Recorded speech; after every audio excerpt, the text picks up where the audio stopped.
औसत कैसे न रहा जाए।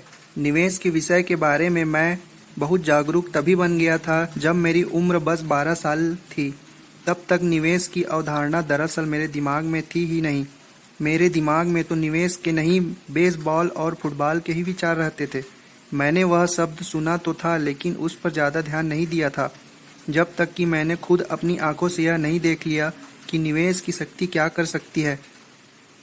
मुझे याद है, मैं उस आदमी के साथ समुद्र तट पर टहल रहा था जिसे मैं अपना अमीर डैडी कहता हूँ। हमारे साथ उनका बेटा माइक भी था, जो मेरा सबसे अच्छा मित्र था। अमीर डैडी ने उसी समय एक जायदाद खरीदी थी और वे मुझे तथा अपने बेटे को वही दिखाने लाए थे।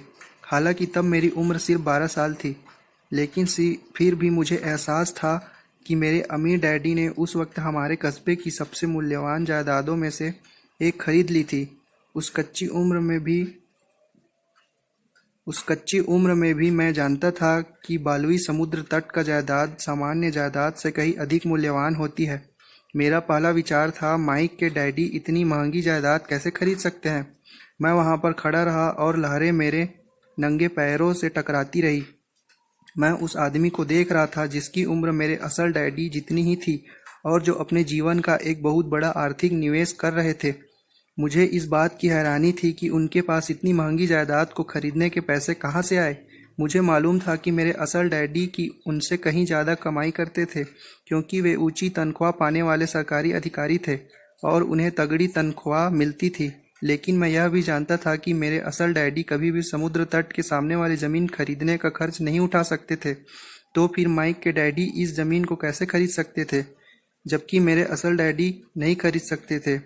उस वक्त मैं यह बात नहीं जानता था कि पेशेवर निवेशक के रूप में मेरा करियर उसी पल शुरू हो गया था जब मुझे निवेश शब्द की शक्ति का एहसास हुआ।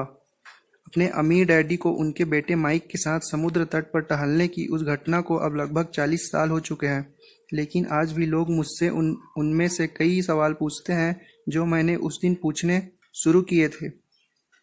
मेरी निवेश कक्षाओं में लोग मुझसे कमोबश वैसे ही सवाल पूछते हैं जो मैंने अपने अमीर डैडी से पूछे थे। मसलन, अगर मेरे पास पैसा नहीं है तो मैं निवेश कैसे कर सकता हूँ? मेरे पास निवेश करने के लिए $10,000 हैं। आपके हिसाब से मुझे कहाँ निवेश करना चाहिए? आप किस में निवेश करने की सलाह देते हैं? अचल संपत्ति में, म्यूचुअल फंड में या फिर शेयरों में? क्या मैं बिना पैसों के अचल संपत्ति या शेयर खरीद सकता हूँ? क्या पैसे बनाने के लिए पैसों की ज़रूरत नहीं होती? क्या निवेश जोखिम भरा नहीं है? कम जोखिम में आपको इतना ज़्यादा फायदा कैसे हो जाता है? क्या मैं आपके साथ निवेश कर सकता हूँ? लोग निवेश शब्द के भीतर छिपी शक्ति को समझ रहे हैं। कई लोग तो यह जानना चाहते हैं कि इस शक्ति को वे कैसे हासिल करें। जब आप यह पुस्तक पूरी पढ़ लेंगे तो आपको इनमें से कई सवालों के जवाब मिल जाएंगे। अगर कुछ सवालों के जवाब यहाँ ना भी मिले तो मुझे उम्मीद है कि यहाँ आपको इतनी प्रेरणा मिल जाएगी कि आप अपने लिए कारगर जवाब खुद खोजने के लिए आगे मेहनत करें।